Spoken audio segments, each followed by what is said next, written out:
हाँ तो भाई, कैसे हैं आप सभी लोग। उम्मीद करते हैं अच्छे ही होंगे। अच्छा, तो आज का जो हमारा विषय है ना, बड़ा ही मज़ेदार विषय है। खैर मज़ेदार तो क्या नहीं होता, अगर हम इतिहास देखें, पॉल साइंस देखें, कुछ भी देखें पढ़ाई में, सभी मज़ेदार है। बस पढ़ने का तरीका मज़ेदार होना चाहिए, चीज़ों को समझने का नज़रिया दे, उसके पीछे का जो पूरा बैकग्राउंड अगर एक बार में समझ में आ जाए ना, तो जीएस अपने आप में ही मज़ेदार चीज़ है।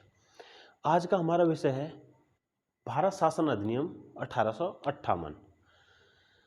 खैर अब हम नींद से जाग चुके हैं, अब जब जाग ही चुके हैं तो भाई अब ढंग से जागेंगे। जो एक्ट है आज का, इसको बहुत ही अच्छे से पढ़ेंगे। काफ़ी कुछ है इसने जिसने भारत का आगे का पूरा भविष्य ही बदल डाला। पूरा जो बेसिक स्ट्रक्चर है इंडिया का, बहुत कुछ बदला। इस एक्ट ने हमें बहुत कुछ दिया, और इस एक्ट ने दिया बहुत कुछ और कुछ भी नहीं दिया।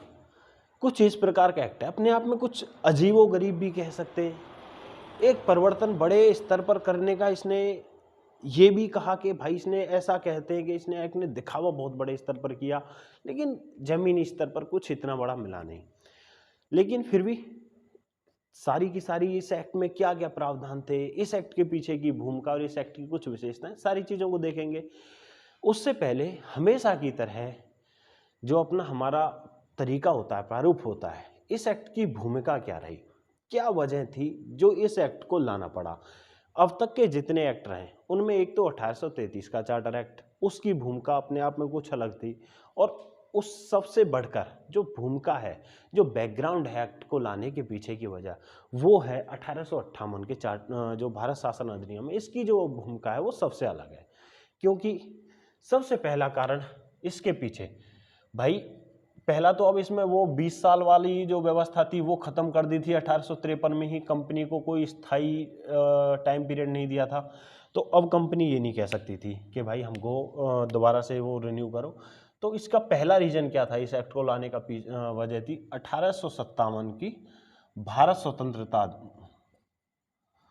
जो 1857 का भारतीय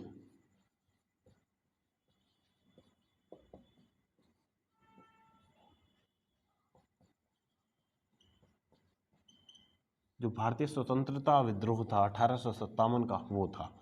कुछ ब्रिटिश इतिहासकार बोलें या फिर कुछ भारतीय इतिहासकार भी हैं उनमें, जो इसको एक स्वतंत्रता विद्रोह नहीं मानते, प्रथम स्वतंत्रता आंदोलन नहीं मानते। वो कहते हैं यह बस एक सैनिक विद्रोह था, कुछ कहते हैं यह कृषक विद्रोह था। खैर वो अलग अलग मान्यताएं।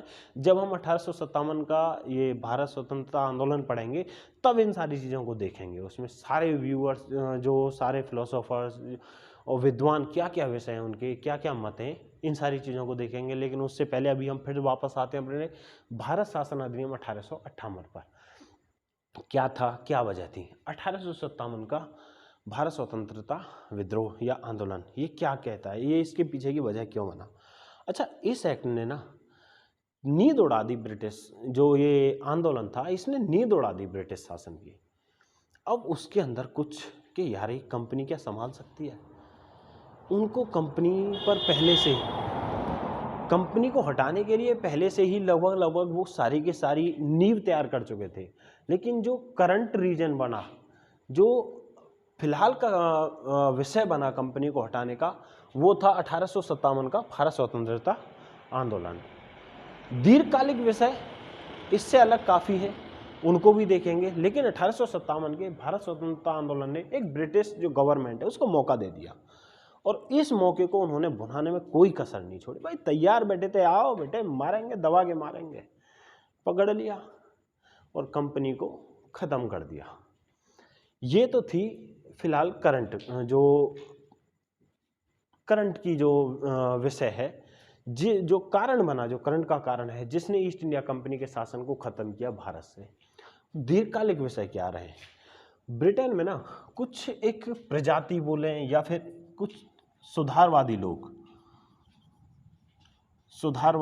थे, सुधारवादी या फिर मानवतावादी। ये प्रजाति अपने आप में रंग ला रही थी। आप कहेंगे प्रजाति क्यों करें भाई, सारे के सारे लोग ऐसे नहीं थे, ये कुछ लोग थे।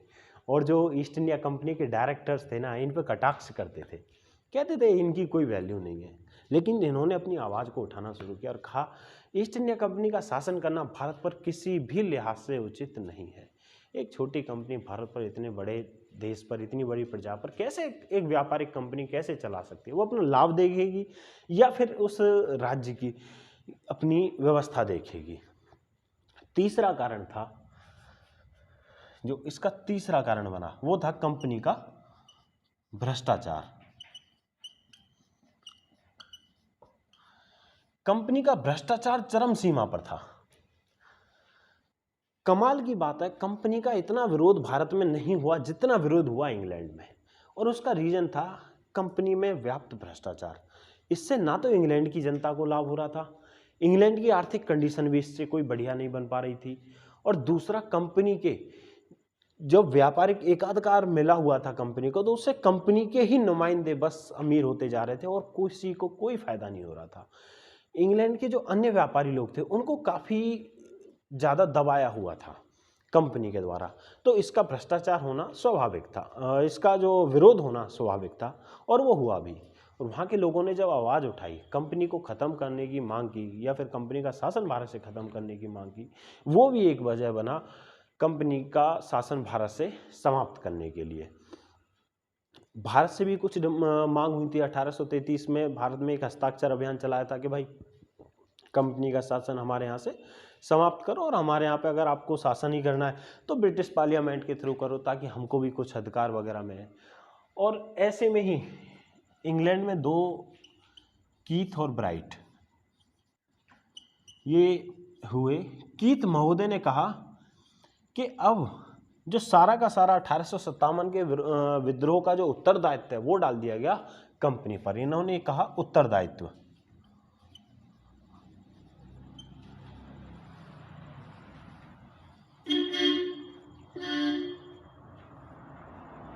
और जो ब्राइट महोदय हैं इन्होंने कहा कि अब ब्रिटेन का जो सद्विवेक है वो जाग उठा। और सद्विवेक जागने का मतलब है कि अब ब्रिटेन ने कहा कि भारत पर एक कंपनी का शासन करना उचित नहीं है। बहुत बड़ी जनता है, एक कंपनी नहीं संभाल पाएगी, खुद ही संभालते हैं जाके। तो ब्राइट महोदय कह रहे हैं कि ब्रिटेन का सद्विवेक जाग उठा, और कीथ महोदय कह रहे हैं कि जो 1857 के विरोध का जो पूरा का पूरा उत्तरदायित्व है भैया, वो किस पे डाल दिया? वो डाल दिया कंपनी पर, और इस वजह से कंपनी का शासन समाप्त किया। तो इस एक्ट के पीछे की ये कुछ वजह थी। एक तो जो 1857 का विरोध है, दूसरा है सुधारवादी और मानवतावादी जो आंदोलन हो रहे थे इंग्लैंड में, और तीसरा है कंपनी में जो सबसे मेन विषय है जिसको लेकर बस एक ईस्ट जो ब्रिटिश सरकार है मौका ढूंढ रही थी, वो था कंपनी में व्याप्त भ्रष्टाचार। जो भ्रष्टाचार है उसकी वजह से ब्रिटिश सरकार पहले से ही मौका ढूंढ रही थी। 1853 में कंपनी को कोई फिक्स टाइम पीरियड भी नहीं दिया, ये कह दिया बस आपको बस जब तक जी रहे हो हमारी दया पर हो। अब इसके बाद में इस एक्ट के कुछ प्रावधान देखते हैं, जो इस एक्ट की सबसे मुख्य विषय वस्तु है। इसके जो प्रावधान है, इस एक्ट ने इतने बड़े स्तर पर परिवर्तन किया, खासकर आम जनता के लिए, एक पूंजीपति वर्ग के लिए, जो राजा महाराजा हैं उनके लिए, इसने सभी फील्ड में परिवर्तन किया और कुछ वायदे भी किए। तो प्रावधान,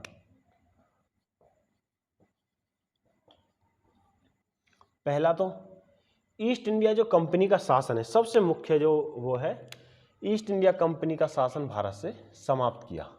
यानी ईस्ट इंडिया कंपनी को समाप्त किया और भारत को सीधा का सीधा किसके नियंत्रण में ला दिया? साम्राज्य, यानी जो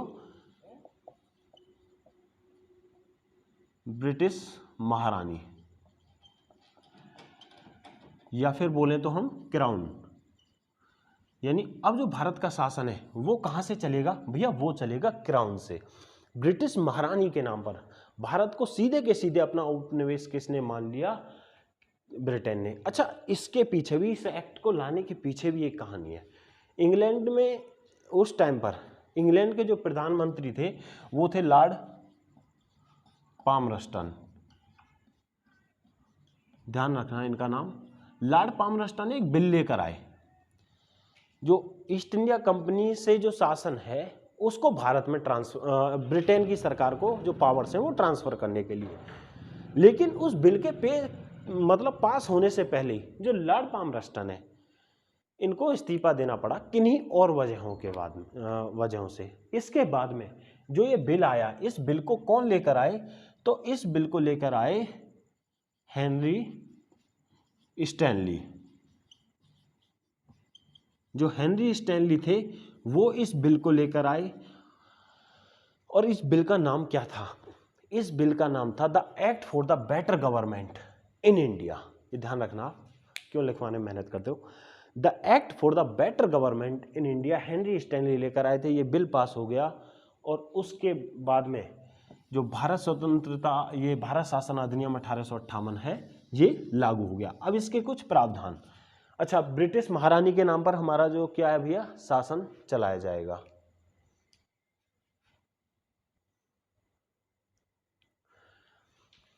इस एक्ट की जो एक और मेन चीज रही, वो रही बोर्ड ऑफ कंट्रोल और बोर्ड ऑफ डायरेक्टर, दोनों को समाप्त कर दिया गया। यानी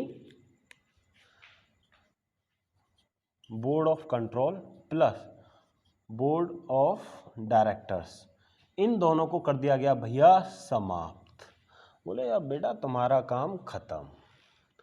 अब सीधा का सीधा, अब भारत का शासन कौन देखेगा? तो भैया भारत का शासन कौन देखेगा? जो ब्रिटिश महारानी के सचिव हुआ करते थे वही बने भारत के राज्य सचिव। ध्यान रखना, अब ये जो भारत के राज्य सचिव है ना, ये काफी लंबे टाइम तक अपना अहम योगदान निभाने वाले हैं। वायसराय से भी ज्यादा पावरफुल आदमी है भारत के राज्य सचिव। बोलेंगे जी वायसराय से भी ज्यादा पावरफुल आदमी, ऐसा कैसे? वायसराय तो हेड है ना भारत में ब्रिटिश गवर्नमेंट की ओर से। भैया था अभी तो खैर वायसराय नाम आएगा, अभी जो गवर्नर जनरल है वो हेड है ना भैया। गवर्नर जनरल हेड था। इस एक्ट ने क्या किया कि जो गवर्नर जनरल है वो भी इन्हीं की दया पर है, इनसे ऊपर जा ही नहीं सकता, इन्हीं के अनुसार कार्य करेगा। तो अब भैया ये जो इतने पावरफुल व्यक्ति हैं भारत के राज्य सचिव, पहले इन्हीं को देख लेते हैं आखिर ये क्या क्या है, इनके पास क्या क्या पावर है। तो अगली हेडिंग डालो आप सीधी की सीधी, क्या? भारत के राज्य सचिव। अच्छा, मैं वैसे ही लिख देता हूं BRS, भारत राज्य सचिव, जो आपको थोड़ा सा ध्यान रहे। अब इनके बारे में ना इतने सारे पॉइंट हैं, आप इनकी पावर्स को देखते जाओ, क्या पावरफुल व्यक्ति बना है भारत में इनको। पहला तो इनकी नियुक्ति कौन करता था? तो इनकी नियुक्ति होती थी ब्रिटिश महारानी के द्वारा। तो इनकी नियुक्ति किसके द्वारा? ब्रिटिश महारानी। कॉमन सी बात है, जो बड़े पद हैं उनकी सबकी नियुक्ति किसके द्वारा होती है? ब्रिटिश महारानी नियुक्त कर रही है। तो उसमें कुछ भी ऐसा स्पेशल नहीं है याद रखने जैसा या स्पेशल पॉइंट के रूप में लिखने जैसा, ये ऐसे पॉइंट कॉमन सेंस के ऊपर है, इनको छोड़ देते हैं। इनकी पावर देखते हैं। इनकी पावर है, इनके लिए एक परिषद भी बनाई। अब इस परिषद का भी इसमें अहम योगदान है। पहले तो ये BRS रहेंगे, इधर रहेगी इनकी परिषद। अब इस परिषद के बारे में भी देखेंगे, आराम से देखेंगे सारी चीजों को, कोई जल्दबाजी नहीं, कोई भग्गम भग्गा नहीं, आराम से प्यार से। ये बिना परिषद की सलाह के गुप्त संदेश भेज सकते थे। गुप्त संदेश भेज सकते थे किसको भैया? वायसराय को। अब ध्यान रखना, जो वायसराय है ये गवर्नर जनरल का ही इस एक्ट के द्वारा नाम चेंज करके क्या किया गया? वायसराय। तो पहले वायसराय कौन बने? Lord Canning. लॉर्ड कैनिंग, जो लॉर्ड कैनिंग है वह भारत के अंतिम गवर्नर जनरल तथा जो भारत है, मतलब ब्रिटिश भारत है, उसके पहले वायसराय। ब्रिटिश भारत के अंतिम गवर्नर जनरल और ब्रिटिश भारत के पहले वायसराय कौन है भैया? Lord Canning. अब ये जो भारत के राज्य सचिव हैं, ये बिना परिषद की परमिशन के या बिना परिषद से मंत्रणा किए जो वायसराय हैं, इनको गुप्त संदेश भेज सकते हैं। भारत से संबंधित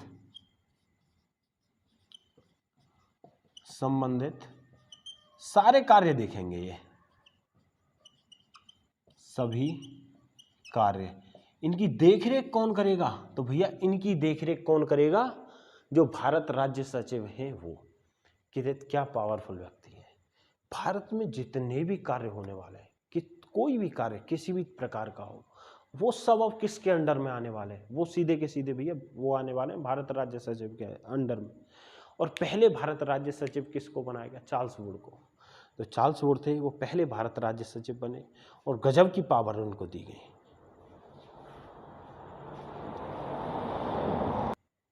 और तीसरा पॉइंट इसमें रहने वाला है, वो तीसरा पॉइंट ये है कि इनके द्वारा जो भारत राज्य सचिव हैं ये भैया परिषद के लिए विशेष समितियों का गठन कर सकते हैं। विशेष समिति, जो समिति हैं ये इनका गठन कर सकते हैं किसके लिए? जो परिषद है, जो इंडिया काउंसिल है, इनकी हेल्प के लिए ये परिषद बनाई गई है। ये परिषद है कितनी?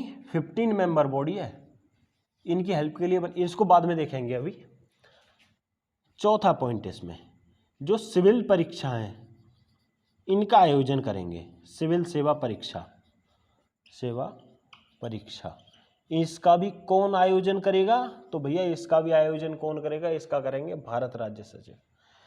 अगला पॉइंट इसमें भारत से संबंधित जो बजट वगैरह है वो ब्रिटेन की संसद में कौन रखेगा? तो वो रखेगा भारत राज्य सचिव। अगला पॉइंट जो वायसराय हैं ये अब किसके आदेश के अनुसार कार्य करेंगे? तो भैया ये करेंगे भारत राज्य सचिव के अनुसार। और एक और पॉइंट, जो भारत राज्य सचिव है इनको निगम बना दिया गया, निगम या निकाय। इसका मतलब हो गया ये ऑथराइज्ड बॉडी है, आप इसके खिलाफ केस भी कर सकते हो। अगर आपको लग रहा है कुछ भारत राज्य सचिव में मतलब दिक्कत वगैरह हो रही है, खैर आप केस तो क्या ही करोगे, क्या ही अधिकार है हमारे यहाँ? अधिकार तो दिया गया है लेकिन हम है ही कौन जो भारत राज्य सचिव के? भाई माई बाप हैं, कहाँ जाओगे? ये सीधे ब्रिटिश जो महारानी है वो नियुक्त कर रही है, उनके पर्सनल हैं, इनके खिलाफ केस करके कौन पूछेगा, कौन सुनवाई करेगा? लेकिन फिर भी अधिकार दिया गया कि ये भी किसी के ऊपर केस कर सकते हैं और हम भी इनके ऊपर केस कर सकते हैं लंदन में जाकर, जो भारत राज्य सचिव हैं इनके ऊपर। अच्छा, अब परिषद के लिए देख लेते हैं। जो परिषद बनाई गई थी इसको बोलते थे इंडिया काउंसिल। इंडिया काउंसिल, भैया जो इंडिया काउंसिल आप बार बार आगे देखोगे ना वो इंडिया काउंसिल यही है। जो इंडिया काउंसिल हम बार बार आगे पढ़ते हैं ये इंडिया काउंसिल, इसमें 15 मेंबर होते हैं। इसमें 15 में से जो 7 सदस्य हैं वो कौन नियुक्त करेगा? वो करेगी ब्रिटेन की संसद। जो 7 सदस्य हैं वो ब्रिटेन की संसद नियुक्त करेगी। और एक और खास बात, ये 7 तो ब्रिटेन की संसद नियुक्त करेगी और 8 बाकी सदस्य कौन नियुक्त करेगा? मन में सवाल तो आना चाहिए। तो 8 सदस्य नियुक्त करेगा कोर्ट ऑफ डायरेक्टर्स। अब आप कहेंगे कि जी सर जी अभी तो आप कह रहे थे थोड़ी देर पहले कोर्ट ऑफ डायरेक्टर्स को समाप्त कर दिया, यानी बोर्ड ऑफ डायरेक्टर्स को समाप्त कर दिया। तो फिर ये भैया बोर्ड ऑफ डायरेक्टर्स को समाप्त कर दिया भारत से, लेकिन ईस्ट इंडिया कंपनी को तो भारत से ही तो उसका शासन समाप्त किया है ना, ईस्ट इंडिया कंपनी को तो समाप्त नहीं किया ना। तो इस पे मेहरबानी की डायरेक्टर्स पे ब्रिटेन की संसद ने, बोले जी आप हमको एकदम से ख़त्म कर दोगे, ये क्या कर रहे हो आप हमारे साथ में? हमने इतना बड़ा देश वगैरह आपको दे रहे हैं, थोड़ी बहुत तो कुछ पावर दीजिए। बोले ठीक है बेटे तुमको इतनी देते हैं, तो जो भारत राज्य सचिव की परिषद है ना उसमें आप अपने 8 सदस्य नियुक्त कर सकते हो। बोले जी ये क्या बात है? बोले चाहिए कि नहीं, ये पावर भी दे रहे हैं, आगे देंगे नहीं, सोच क्या रहे हो? बोले महाराज जो आ रहा है आने दो, ये भी नहीं मिलेगा। तो 8 सदस्य कौन? कोर्ट ऑफ डायरेक्टर्स नियुक्त करेंगे। ब्रिटेन की संसद के द्वारा इनकी जो काउंसिल है इसकी नियुक्ति की जाएगी 7 सदस्यों की। और इसमें 7 सदस्य हो गए, 8 सदस्य इनसे हो गए, टोटल मेंबर होंगे 15। अच्छा, ये सलाहकारी प्रवृत्ति की है, सलाहकारी प्रवृत्ति है। जो इंडिया काउंसिल है ना ये केवल सलाहकारी प्रवृत्ति की, ये भारत राज्य सचिव पर बाध्य नहीं है।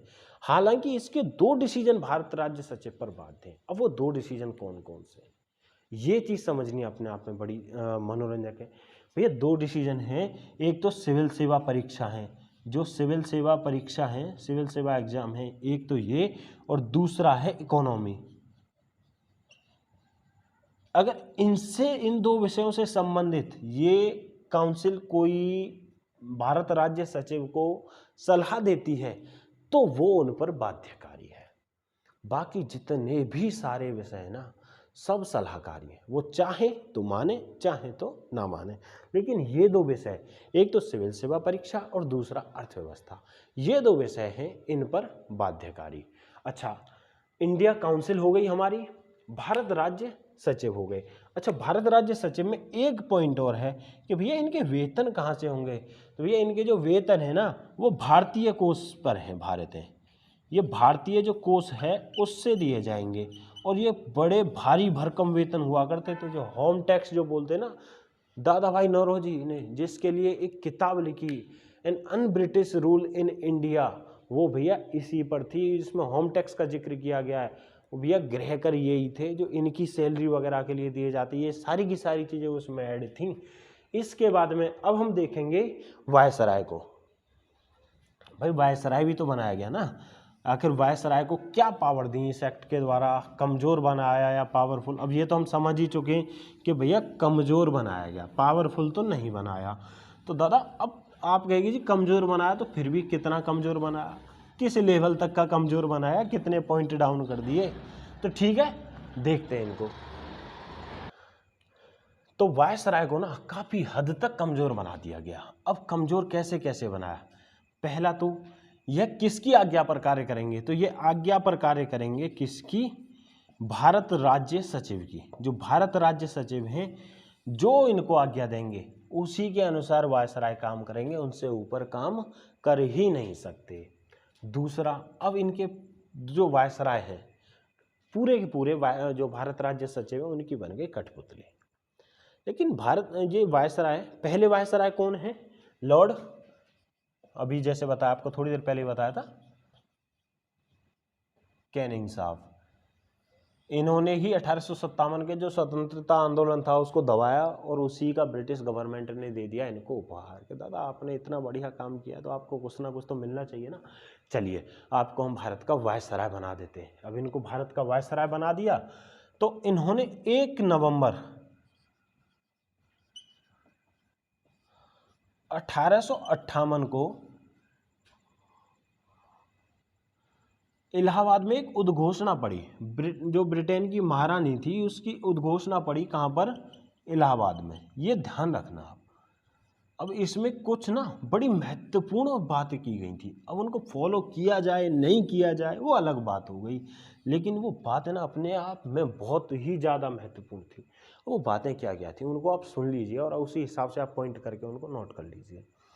पहली उसमें बातें की थी, उपहार जो पहला दिया गया था, जो ब्रिटेन के राजा महाराजा थे सारे, जो भारत के राजा महाराजा थे, राजघराने थे, उनको दिया गया। उनको क्यों दिया गया?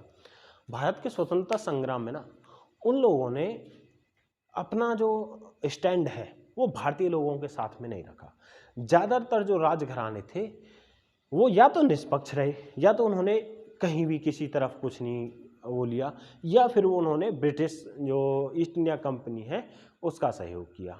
और इसी वजह से जो लॉर्ड कैनिंग है उन्होंने कहा था कि अगर ये जो राजघराने हैं अगर ये भी युद्ध में कूद पड़ते ना तो मेरे को जो अपना बोरिया बिस्तर है वो बहुत जल्दी ही भारत से समेट लेना पड़ता। हम खाली जो युद्ध जीते ना वो इन्हीं की वजह से जीते हैं, और जब इन्हीं की वजह से युद्ध जीते भाई तो कुछ ना कुछ तो इनको उपहार दोगे आप। उपहार दिया, बोले इस उद्घोषणा में पहला पॉइंट ये था कि जितने भी राज परिवार हैं या फिर जो रूरल राज्य कर रहे हैं अब उनको अपनी राज्य करने की स्वतंत्रता रहेगी। जो ब्रिटिश गवर्नमेंट है या ब्रिटिश सरकार है इनके राज्य क्षेत्र में हस्तक्षेप नहीं करेगी और इनको ब्रिटिश गवर्नमेंट का मित्रवत राज्य माना जाएगा। अपने आप में बड़ी बात है, आपका क्षेत्र ऑक्यूपाई नहीं किया जाएगा, ये सारी चीज़ें, अब कुछ भी नहीं होगा आपके साथ, युद्ध वगैरह कुछ नहीं होगा।